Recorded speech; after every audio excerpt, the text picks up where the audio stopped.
I want to talk about just briefly because I think we'll do an episode on this in a month or so when I've got a little more experience. But I changed one of the apps in my dock on my phone, Jason. Okay. And which app? Is it a work app or is it a personal app? It's mostly personal. Okay. So this week or last week on Leaders Lift, I talked about journaling and how I plan on using journaling or note taking this year to be more deliberate and to move myself forward for my goals for 2024. Right. And I was reminded of an app called Day One that is out now. There's a free version and then there's a subscription version. And the reason I say I want to do an episode on this in about another month is I think I'm going to pay the annual subscription on this one.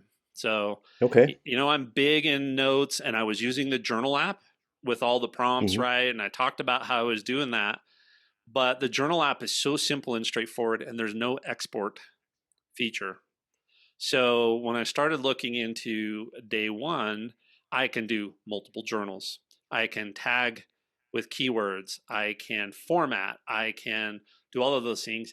And Apple did the right thing and made all of those API, the prompts in the journal Hmm. app available to developers to pull via Oh, API. good. Good. So I can get all of the same prompts in Day One, but I Right. get a much more full fledged um, app. And so I have moved my personal journaling, my daily stuff, some of my daily study, and my weekly journal entries, as well as all of those impromptu ones from the prompts into Day Okay. One. And I've been doing that for 2 weeks now. All right. And it's So it's been a it's been a good experience. it has. It's been a really good experience. Another week or so, and it'll come up and tell me if that my subscription is going to be charged. It's $35 a year, which is not Yeah. much at all. Not a lot. Hmm. And but yeah, it took the place of Safari on my iPhone dock, and I've added it into the iPad dock, and it's on the dock in my Mac. That's the Nice. other reason that I like this is that journal app was only on the iPhone. Right now the prompts are only on the iPhone in Day One, but I can get to everything um, on my Mac, on my iPad, Yeah. and everything. And this is what this journaling, this concept of taking notes and doing a better job of documenting my life is one of the biggest drivers for me wanting the new iPad Pro, Right. is so that I don't have to do all that on my Mac where I have so many other distractions. I can just do it on the iPad side by side with my scripture study in the morning and that kind of stuff. So, Yeah. Yeah. yeah, I made a change. My dock has a new icon. So, So a couple of questions on that. Would you think you would use it still if it didn't integrate with the way the journal app works, right? With those APIs that they use to be able to prompt you for that information. You think you would use it still, I think I would even without that? because, yeah, because I have used less of the prompts since I started using this, but I've written Okay. more. Okay. And it could be too that I started doing that Apple's Journal app during the holidays when there was a lot of different stuff going on.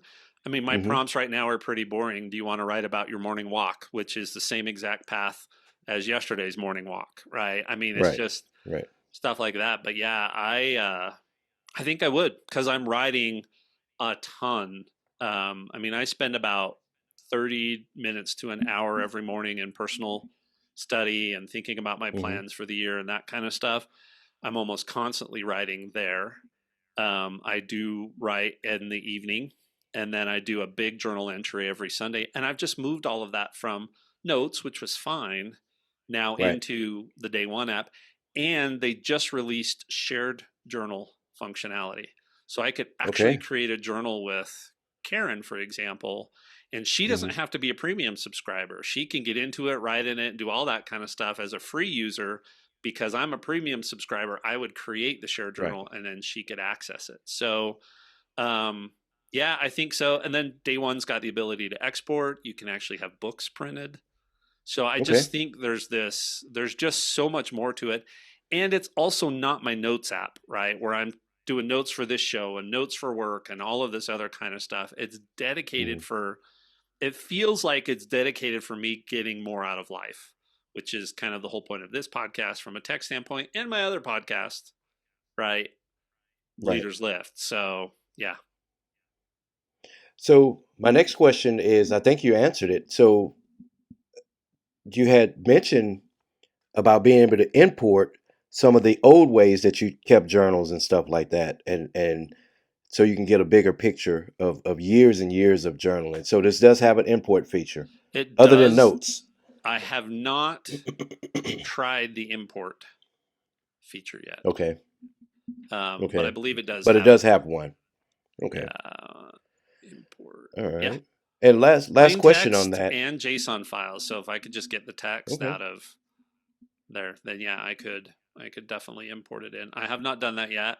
Um, I don't know if I will. Right yeah. now, the good thing is, you know how Apple's Photos features like tells you on this day. Well, Hmm. day one will start doing that too. Once you've got enough data in there, it'll start bringing up those Right. memories. But the other really cool thing that I like is being able to put in keywords. I started doing that on my study notes. So I Hmm. can put the key topics that I was studying and I can go back and filter and search by them too. That's really cool. If you get the subscription, which you plan on getting, I know you said that you can do shared journals, but can you share that subscription? Is that one of the apps that you can't share the subscription with? No, I don't think so. So the family can't Um, use the full version, only your device or whatever devices you add to the. yeah, I